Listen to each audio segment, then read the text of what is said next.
pouvez fonctionner en offline, et c'est justement une des forces du HTML5, c'est d'offrir maintenant toute une batterie de technologies qui permet de pouvoir faire ça. Alors la toute première fois qu'on va se connecter sur le site, il va nous ramener un certain nombre d'informations et de pages qu'il va être capable de garder en local, et ensuite même déconnecté, on est capable de continuer à utiliser le site web comme on le faisait à l'époque où on avait les modems. Je vous rappelle qu'à l'époque, on téléchargeait ses mails une fois par jour parce que ça coûtait très cher et c'était très long. On avait un bruit très caractéristique du démarrage du modem. On est sur un modèle un peu équivalent maintenant et on est capable. Alors c'est pas forcément facile, c'est des choses qui évoluent, ça dépend des capacités des terminaux, mais on va être capable, en tout cas relativement rapidement, de pouvoir faire non seulement des sites web mobiles, mais qui peuvent fonctionner en offline. Donc qui apportent un certain nombre d'intelligences à l'intérieur de l'application et qui sont capables de récupérer un certain nombre de données, de les garder dans une base de données locale. Vous avez des bases de données SQL qui sont embarquées dans les navigateurs. Vous pouvez stocker les données. Vous avez tous les mécanismes de cache ou des clés valeurs que vous allez pouvoir stocker en local. Il y a 5 ou 6 niveaux de cache qui peuvent être gardés comme ça au sein de l'application. Donc la toute première fois que l'utilisateur arrive, il va ramener un certain nombre de fichiers et ensuite il peut travailler en offline.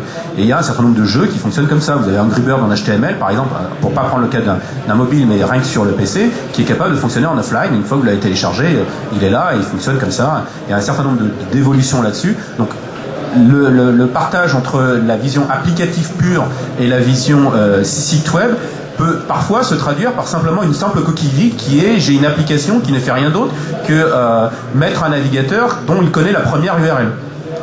Et ça suffit, donc quand je vais cliquer sur une icône en croyant que c'est une application, en réalité, c'est un site web qui va revenir. Si vous prenez le site des pages jaunes, par exemple, le résultat de votre formulaire, même si la première page elle est en Android, derrière, c'est une page web qui revient et vous voyez pas forcément la différence. Je vais ajouter un point sur la monétisation dans le même esprit. Sur les stores aujourd'hui, vous le savez, Apple et Google ponctionnent ou taxent, on utilise le mot qu'on veut, mais 30% du chiffre d'affaires généré. Il y a un cas d'école qui était le Financial Times, qui a refusé justement de payer cette partie-là, vu que leur business model était bien de vendre du contenu en mode freemium. Donc le Financial Times était gratuit pour le commun des mortels et 10% ou 5% des utilisateurs pouvaient payer pour avoir du contenu additionnel.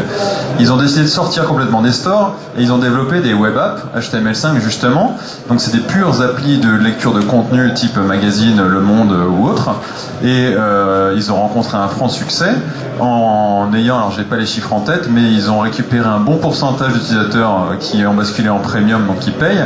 Et ils ont, je crois, 19 millions d'utilisateurs de la web app.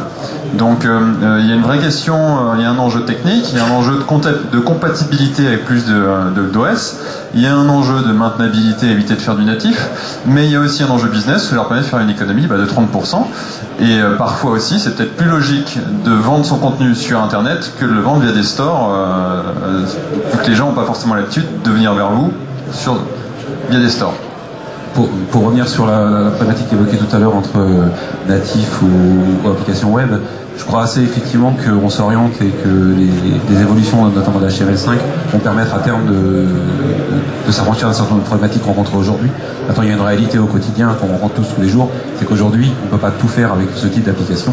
Maintenant, je crois que la tendance de fond, elle est bien là, elle est bien ancrée, c'est qu'à terme, et ça facilitera la vie de bon nombre de développeurs, on s'orientera certainement vers des applications plutôt web, avec la notion on pourrait parler de responsive design, on pourrait parler de plein de choses derrière qu'on pourra coller et qui pourront permettre de répondre à une des problématiques qu'on rencontre, qui est la segmentation à la fois des OS sur les différentes plateformes et puis des problématiques de résolution, de capteurs intégrés ou non, qui est un vrai sujet au quotidien qu'on rencontre tous aujourd'hui. Oui, donc pour répondre à Philippe, aujourd'hui la limitation sur les bases de données dans les sites web mobiles c'est 5 mégaoctets. Donc 5 mégaoctets, ça fait pas toutes les applications, ça évoluera, on est d'accord, ça va dans le bon sens, etc. La deuxième caractéristique d'une application mobile, moi je suis pas pro application mobile, je me fais l'avocat du diable ici, c'est l'accès par exemple à la caméra. Si vous voulez faire un logiciel pour vos commerciaux, pour qu'ils puissent remonter leur feuille de paie, leur fiche de frais, sur un serveur, il faut utiliser la caméra pour prendre la fiche de frais en photo, et du coup ça on peut le faire aujourd'hui toujours qu'avec une application mobile. Donc à l'instant T, il y a vraiment un distinguo de fonctionnalités accessibles et de types d'applications qui se répartissent entre les deux. Je pense qu'il y a aussi sur les marketplaces deux populations différentes. Alors c'est pas moi qui le dis, hein, c'est des gens qui font du marketing. Donc il y a une communauté d'utilisateurs d'applications mobiles et une communauté d'utilisateurs de sites web mobiles. Et c'est pas les mêmes. Donc en fait aujourd'hui on se retrouve avec un triptyque quand on communique, le site web mobile et l'application mobile.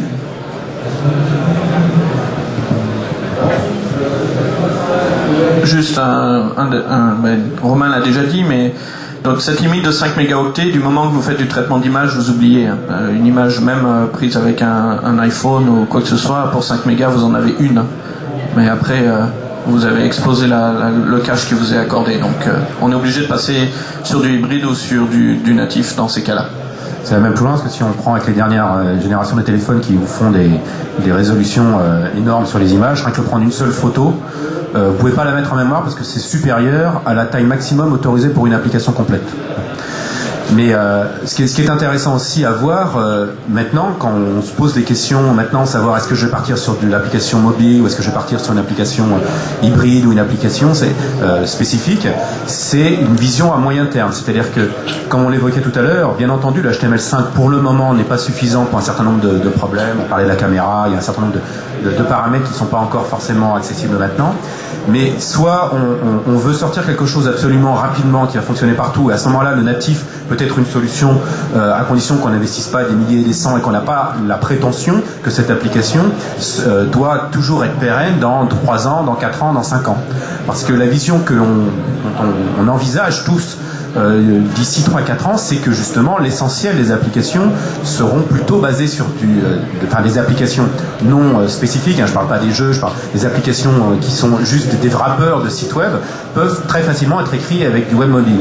Donc peut-être qu'il faut dès maintenant, si on va investir sur du moyen long terme, se dire je vais peut-être faire une application qui est peut-être un peu moins séduisante que ce qu'elle aurait pu être, peut-être un peu moins efficace, un petit peu moins ceci, un petit peu moins cela, mais dont je sais que les choix technologiques que je prends maintenant seront pérennes d'ici 2 ans, d'ici 3 ans.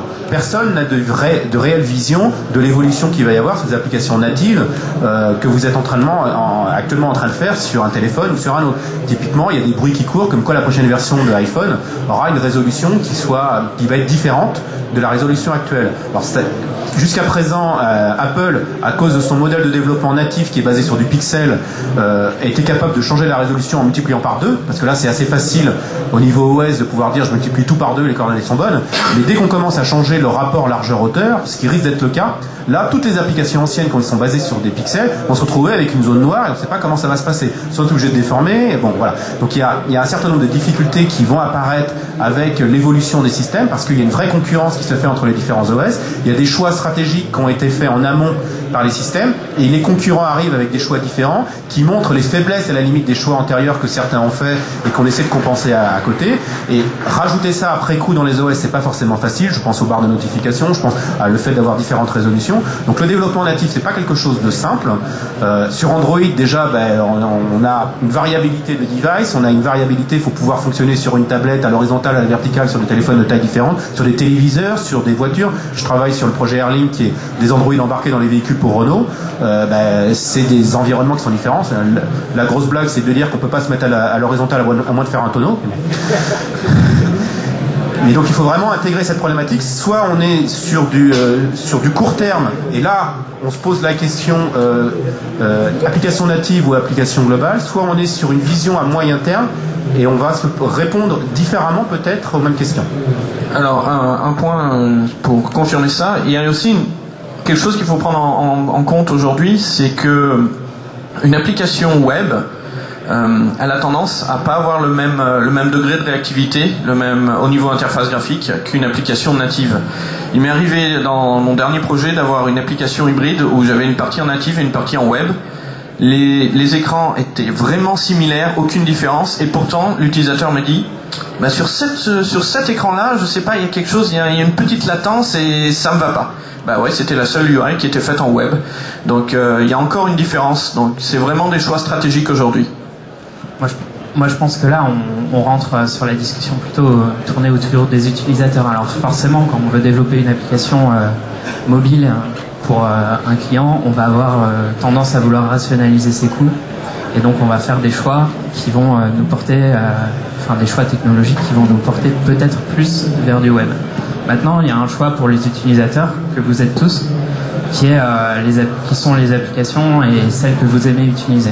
Moi, je pense que les utilisateurs préfèrent utiliser les applications natives parce que justement, aujourd'hui, on a un degré de finition et de maturité des applications qui est nettement supérieur à des applications web. Elles sont plus réactives et ça rejoint exactement ce que tu disais.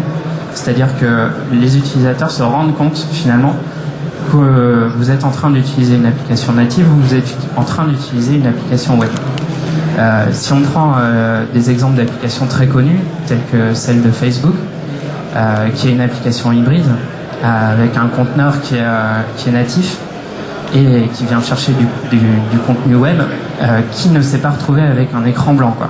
Qui ne s'est pas retrouvé dans un état un petit peu bizarre dans cette application. Et finalement, c'est quand même assez déceptif pour l'utilisateur.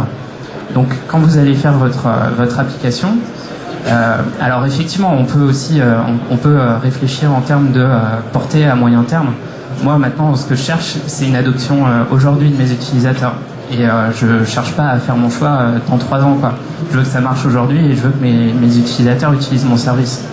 Et donc, pour ça, je pense vraiment que passer sur des applications natives, on a très peu de temps. Hein. C'est-à-dire que si on veut convaincre nos utilisateurs, on a à peu près 20 secondes. Hein.